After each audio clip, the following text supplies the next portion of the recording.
আল্লাহর পক্ষ থেকে বান্দার জন্য সবচেয়ে বড় পরীক্ষা হলো ফজরের নামাজ। বলেন বলেন কি বলছি? সবচেয়ে বড় পরীক্ষা কি বলেন? 2 নম্বর পরীক্ষা আশার নামাজ, দ্বিতীয় পরীক্ষা আশার নামাজ। এই দুইটা ফজর আর আয়েশা বান্দার জন্য আল্লাহর পক্ষ থেকে পরীক্ষা।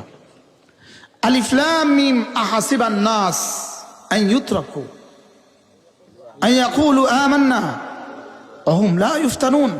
এ লা ইফতানুন, মানুষ কি ভেবে রেখেছো তোমার পরীক্ষা নেওয়া হবে না? তুমি কি ভেবে রেখেছো তুমি আমান্না বলবা অথচ তোমার পরীক্ষা নেওয়া হবে না? এই পরীক্ষার সবচেয়ে বড় পরীক্ষা ফজরের নামাজ। পরীক্ষার সবচেয়ে বড় পরীক্ষা কি বলেন?